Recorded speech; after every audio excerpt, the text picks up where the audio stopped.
네, 시장이 약간 하락을 하다가 다시 찍고 올라오고 있는 그런 모습입니다. 아직까지는 혼조 흐름을 보이고 있는 방향성이 애매한 시장. 자, 오늘 오전장 어땠는지 보고요. 오후장까지 전망해 보겠습니다. 신상원 전문가입니다. 전문가님 안녕하십니까? 네, 안녕하세요. 신상원입니다. 네. 자, 오늘 오전장 아무래도 뭐 미국 증시도 약간은 차익 매물도 나오긴 했지만 나스닥 중심으로 다시 한번 반등을 좀 주기도 했었고요. 국내에서는 그런 거하고 상관없이 2차 전지만 계속 가는 것 같습니다. 오전장 어떻게 보셨습니까? 네, 제가 웃음이 나오는 게 정말 시장이 좋아서 웃는 게 아닙니다. 다들 이럴 거예요. 뭐 좀 약간 허탈한 웃음을 네, 머금을 수밖에 없는 그런 오전 시장일 것 같습니다. 미국 시장은 뭐 12일 연속인가요? 네, 12일 연속 상승 흐름 지속하고 있고 추세를 계속 이어가고 있는데 우리 시장도 어떻게 보면은 추세는 이어간다, 또 망가뜨리지 않고 네, 이어간다 이렇게 볼 수 있는데 참 아쉽죠. 네, 한쪽으로 이제 쏠림 현상이 좀 나오는 게 좀 우리 시장은 오전 시장, 오늘도 그렇고 어제도 그렇고 계속 요 한 일주일 정도가 좀 그렇게 움직이는 게 좀 아쉬운 것도 좀 있는 것 같아요. 그 아쉬움이 있는 거는 골고루 이렇게 좀, 뭔가 우리가 좀 챙겨서 먹는다는 표현을 좀 이렇게 점심시간 앞두고 하는데 그래야 되는 시장이면은 조금, 우리가 투심도 좀 안정되고 그러는데 지금은 뭔가 자꾸 불안하게 만드는 좀 찜찜한 불안함을 갖게 하는 그런 오전 시장이 이어지는 것 같아요. 미국 시장은 어제도 이제 좀 뭐 중요하게 봐야 되는 실적 발표하는 기업들, 뭐 MS, 구글 다 실적이 좀 잘 나오는 흐름으로 가면서 이 실적 장세가 이제 좀 상승 흐름을 유지하는 거를 견인해 나가는 그런 흐름인데 우리 시장은 좀 2차 전지 뭐 말 안 해도 다 아실 거예요. 뭐 에코, 포스코 네, 이 두 쌍두마차라고 표현을 해야겠죠. 시장을 끌어가는 거는 좋은 것 같은데 한쪽으로 너무 수급이 쏠림이 심화되는 게 지속되다 보니까 조금 재미가 없는 개인들 투자자들은 근데 물론 그 포스코나 에코프로를 갖고 계신 분들은 좀 그래도 다행이다 즐거운 그런 좀 기분을 갖고 있겠지만 전반적으로 봤을 때는 네 저는 이 흐름이 좀 빨리 완화됐으면 좋겠다. 왜냐하면 또 모두 골고루 생각을 해야 되니까 가지신 분들은 더 수익을 내셨으면 좋겠고 그런 생각이 듭니다. 그래도 이 시장에서 어제도 말씀드렸죠. 반도체 어제 이제 자동차 관련해서 뭐 성화이텍이나 뭐 화신이나 또는 이제 반도체 관련해서 뭐 HPSP나 한미반도체나 뭐 오늘은 TFE 뭐 이렇게 좀 수급들이 돌아가는 흐름은 나오는 거는 맞는 것 같아요. 그러니까 반도체, 조선, 자동차 다 수급이 들어온 상태에서 한쪽으로만 쭉 하다 보니까 뭐 개인이고 뭐 기관이고 다 지금 2차 전지 쪽에만 집중을 하는 것 같아요. 그러다 보니까 오늘 장중에 지금 시점에서 보면 한 150개 정도만 빨간불이죠. 네, 이거는 뭐 시장 지수로 보면 3%, 4% 폭락하는 분위기의 그 현황판하고 좀 비슷한 것 같은데 실제로 보면 그렇진 또 않습니다. 그래서 전반적으로 시장의 추세가 망가진 건 아니지만 이 개별적으로 종목들 갖고 있는 것들이 좀 네, 우리를 스트레스를 주게 하는 그런 오전장이다 이렇게 볼 수 있고요. 수급은 그래도 좀 순환이 될 거라고 좀 예상을 합니다. 하지만 그게 이제 우리가 바라는 속도보다 좀 느리게 가는 거고 또 어떻게 반대로 보면은 2차 전지를 그동안 좀 뭐 조정 뭐 이거 2차 전지는 과하다 뭐 공매도 뭐 세력이랑 뭐 이렇게 좀 짝짝꿍을 했는지 모르지만 어제도 그 골드만삭스에서 막 팔라는 식의 나오잖아요. 자기들이 뭐가 급했는지 몰라도 네, 일단 시장의 흐름에 맡겨야 되는 그런 거 아닐까. 저는 시장이라는 게 논리적으로 가는 것도 있지만 네, 약간 감성적으로 가서 그게 나중에 논리적인 패턴이 만들어지는 것도 시장의 그런 기능 아닐까 이렇게 저는 생각을 합니다. 그래서 지금 시장에서는 뭐 재미가 없더라도 좀 기다리는 게 낫지 않을까. 오전 시장에 무리해서 쫓아가지 말고 또 뭐 일각에서는 지금도 늦지 않았어. 뭐 200, 300 갈 거야. 그러니까 지금 딴 거 팔고 그거 잡을래. 이러는데 그러지 말고 좀 기다리는 게 차라리 낫지 않을까. 시장을 갬블처럼 정말 오늘 아니면은 없다. 이런 생각으로 하는 거는 좀 아니라고 좀 봅니다. 그래서 지금 좀 차분하게 가는 거는 좀 응원하고 시장이 어쨌든 바닥치고 올라오는 거니까 우리가 좀 여유를 오히려 가져야 되는 거 아닐까. 이런 좀 약간 추상적이고 감성적인 말씀으로 대신할 수밖에 없는 그런 오전 시장이라고 볼 수가 있겠습니다. 네. 자, 어쨌든 조금 완화됐으면 좋겠다라는 생각을 저도 굉장히 동의하는 부분입니다. 자, 그렇다면 오후장 전략 좀 앞두고 있는 상황인데요. 우선은 실적에 대한 부분도 좀 언급을 좀 해주실 거고, 오후장 포인트 어떤 것들이 있을까요? 일단은 뭐 미국 시장도 그렇고 우리 시장도 그렇고 이제 생각보다 우려했던 것보다 좀 컨센서스보다 약간 상회하는 실적 나오는 기업들이 많은 것 같아요. 미국도 그렇고. 네, 그거는 아마 경기가 안 좋을 거를 미리 예상했기 때문에 실적 눈높이를 낮춰놓은 것 같아요. 네, 그래서 오히려 그렇게 네, 꼭 뭐 나 공부 별로 안 했어. 맨날 한 70점밖에 안 맞을 것 같아 이랬는데 알고 보면 75점, 80점 이렇게 맞는 그런 거 아닐까. 네, 웃자고 이제 우울해하지 마시라고 이렇게 표현을 쉽게 해드리는 겁니다. 근데 이렇게 컨센서스를 상회하고 나오는 발표되는 실적들이 계속 말씀드리지만 저점을 통과하는 과정입니다. 그렇게 보시면 될 것 같고요. 그 다음에 이 FOMC 이제 내일 우리가 알게 되겠죠. 네, 그리고 뭐 인상을 한다. 그리고 이제 뭐 파월 의장의 이제 입에 좀 달려 있는 그런 하루 이렇게 좀 기다릴 것 같아요. 근데 지금 우리 시장의 흐름을 봐서는 그게 큰 의미가 별로 없을 것 같다. 이런 또 우려감 또는 그런 생각을 하게 되는 그런 오늘 오전이기도 하고 그런데요.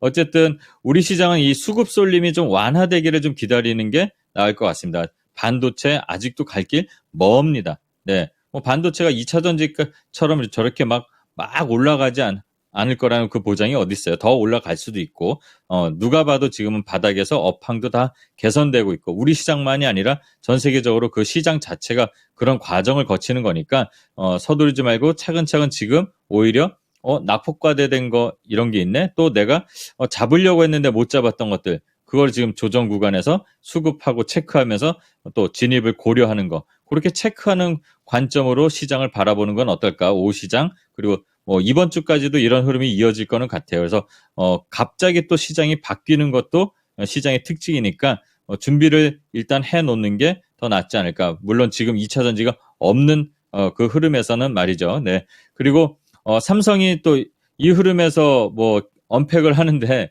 이게 그렇게 뭐 주목을 못 받는 것 같아요. 어떻게 보면. 근데 이제 어쨌든 이 폴더블 폰 나오는 거 실적들은 다 좋아요. 근데 이 수급들이 아직 그쪽으로 주목을 못 받아서 그런데 관련된 종목들 외에도 또 워치도 지금 신제품 만든다고 하죠. 그래서 워치 관련된 거. 그러니까 갤럭시 워치는 헬스케어까지 우리가 지금 실생활에서 이용하는데 도움을 좀 주고 있는 그런 기능이 좀 있습니다. 그리고 또 마침 삼성에서 입는 로봇을 연내에 발표하겠다고 아예 공식화했죠.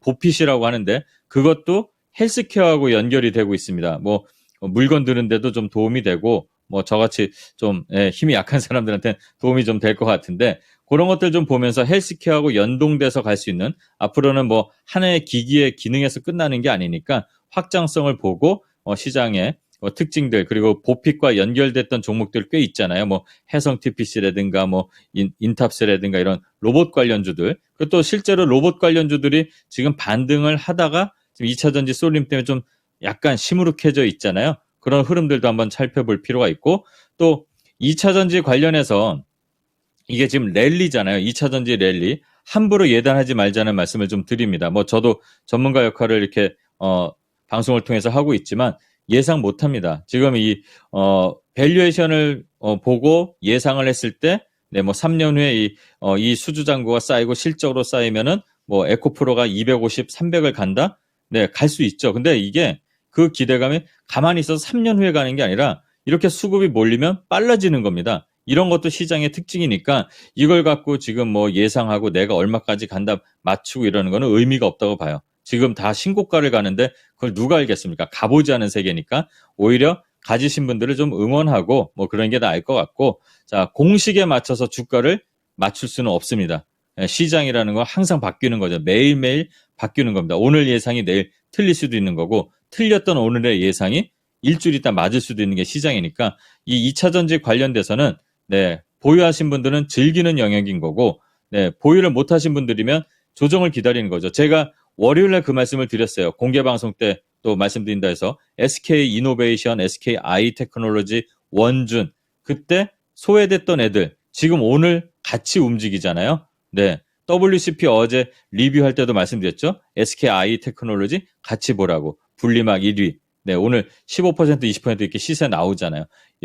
내가 이제 뭐 에코프로 BM처럼 뭐 100%, 에코프로처럼 몇 배 못 먹어도 지금 조금씩 챙겨서 손실을 회복할 수 있는 종목들은 많습니다. 2차 전지 관련돼서 확장된 거, 그리고 또 반도체 아직 안 간 것들. 이렇게 보면서 현실적인 시장 파악을 하고 대응하는 준비를 하는 게 더 낫지 않을까 이 말씀 드리고요. 또 뉴스폴로 살펴볼 거, 지금 안 움직이는 것들 중에 네옴시티가 이제 구체화돼서 내년부터는 현장에서 건설을 시작한다고 합니다. 현장에서 뭘 지어야 될죠. 그런 걸 생각해야겠죠. 거기에 뭐 바로 아파트 짓고 이런 거 아니잖아요. 뭐 모듈러 주택 지금 많이 밀려 있는데 어디서 저점 잡고 다시 올라갈지 다음 파동을 또 기다리는 준비를 하는 거, 이것도 좀 중요할 것 같아요. 그리고 중국이 이제 부동산, 어제도 잠깐 말씀드렸지만 시진핑이 좀 급해질 거라고 했잖아요. 네, 부동산 내수 활성화 한다고 하니까 관련돼서 어제 마침 또 건설기계 또 같이 움직였으니까 그런 흐름들, 지금 낙폭이 좀 과하게 된 것들을 좀 찾을 게 의외로 오히려 2차 전지 이 쏠림 때문에 의외로 더 보이는 거 아닐까? 이 생각을 하면서 좀 봐야 될 것 같고요. 또 공모주 시장에 이제 투심이 좀 개선되고 있다고 합니다. 그래서 지금 이제 이 금리 인상이 막바지로 간다고 하니까 우리나라에서도 이 상반기에 신규 상장이 33개인가 했잖아요. 하반기에도 한 40곳이 하느냐 마느냐, 또 뭐 두산 로보틱스, 또 컬리, 오아시스처럼 좀 굵직굵직한 회사들이 좀 대기하고 있는데 원래는 안 하려고 했다가 시장이 좋아지니까 또 입장을 또 바꾸고 전략을 바꾸잖아요. 이러면은 제가 뭘 보라고 했죠? 창투사들. 네, 그런 것들 같이 한번 살펴보고 관련된 회사들 주가는 지금 어느 자리에 있는지, 실적이 잘 받쳐져 가는지 이런 걸 생각해 보면서 좀 씁쓸하더라도 맛있는 점심 드시기 바랍니다. 네. 자, 이어서 목표가 도달 종목 체크해 보겠습니다. 이번 주 들어서는 날마다 목표가 도달을 하는 것 같아요. 우선은 에코프로 BM 좀 체크를 해 보겠습니다. 아, 이제 수익률 이것도 이제 100% 클럽 뭐 이런 거 하나 만들어야겠어요. 들어가가지고 지금 94% 수익이 나고 있고, 아직 전문가님께서 말씀해 주셨던 핌스는 아직 2만 원 도달을 안 했기 때문에 오늘은 에코프로 BM만 AS 부탁드립니다. 네, 이게 전략이 시장 상황에 따라서, 그러니까 시장이 생물처럼 계속 매일매일 바뀌잖아요. 그래서 이게 솔직히 제가 어제도 잠깐 말씀드렸지만 뭐 루닛은 운도 따라줬다 이랬고, 에코프로비엠은 구간을 보고 단기적인 관점에서 들어갔는데 갑자기 수급이 몰려오고 파도처럼 막 올라가니까 이렇게 여기까지 올라왔습니다. 이런 게 시장입니다, 여러분들. 이걸 갖고 뭐 얼마까지 간다? 단정해서 말하는 거는 점장이고, 그렇게 말하는 사람들은 맞출 수 있으면 재벌이 돼 있겠죠. 시장의 흐름을 보면서 대응하는 게 낫다. 이 말씀을 항상 드리는 거고요. 자, 다음 목표가 당연히 올리겠죠. 56만 원으로 올리겠습니다. 그럼 100%가 넘겠네요. 오늘 만약에 또 올라가면 내일 또 리뷰를 그렇게 또 다시 하겠습니다만, 자, 이렇게 가볍게 생각했던 게 예상보다 많이 올라왔으면 당연히 챙기면서 가라는 말씀 드리고요. 다음 목표가까지 뭐 실제로는 이 회사 100만 원, 두 번째 에코 형제 중에 100만 원 당연히 간다고 저도 예상을 합니다만, 시장을 우리가 단언할 수 없으니까 기대하면서 목표가를 설정하고 대응해 나가면 될 것 같습니다. 네, 굉장히 짧은 시간 내에 또 저렇게 올라갑니다. 자, 그렇다면 오늘장 추천주 넘어가 보겠습니다. 어떤 종목인가요? 네, 오늘 같은 날은 잘 올라오다가 낙폭이 좀 과대된 거, 그리고 저런 에코프로도 그렇지만 원래 이제 제조업으로 실적을 좀 쌓아가는 거를 보면 어떨까 해서 삼원강제라는 종목을 갖고 왔고요. 이 회사는 이제 스프링 만드는 회사입니다. 쉽게 표현을 하자면 자동차 관련해서 이제 스프링 소재 시장에서 열간 아변 제품 관련 이 회사가 100%를 점유하고 있다고 해요. 대원강업이 이제 여기에 이제 대주주기도 해서 같이 반응을 하고 있는데, 최근에 이제 대원강업이 먼저 좀 시세가 거래가 붙으면서 나온 적이 있습니다. 근데 이 회사는 지금 추세를 봐도 정배열로 차트는 맹신하지는 않는 거지만 흐름도 일단은 잘 만들어가고 있고요. 실적도 잘 쌓아가고 있습니다. 지난 3년간 꾸준한 매출이 올라가고 있고 흑자도 지속되고 있고요. BPS도 한 5,800원 수준입니다. 그냥 단순하게 공식으로만 여러분들이 아는 교과서적으로 보면 저평가죠. 하지만 시장은 그거대로 움직이는 건 아닌데, 일단은 이런 흐름에 있는 회사들은 나중에 제자리는 가는 특징이 있기 때문에 오늘 좀 낙폭이 과대된 이 자리에서 3,500원 이 아래에서 천천히 한번 진입해봐도 되지 않을까. 그리고 목표가는 1차로 3,900원 바로 직전에 고점이죠. 오늘 잘 가다 눌렸는데 그리고 나서 그 이상 BPS 그 가격까지 갈 수 있는지를 한번 체크해 보면 될 것 같아서 요 3원 강제를 갖고 왔습니다. 손절가는 3,100원, 목표가 3,900원 설정 1차로 설정하고 대응해 보면 될 것 같습니다. 네, 3원 강제 다시 올라갈지 지켜보겠습니다. 감사합니다. 네, 감사합니다. 신상원이었습니다. 네, 지금까지 투자 판단에 도움이 될 수 있는 정보를 제공해 드렸습니다. 하지만 특정 종목의 상승과 하락을 보장하지는 않으니까요. 참고해 주시기 바랍니다. 오후장도 힘내십시오. 고맙습니다.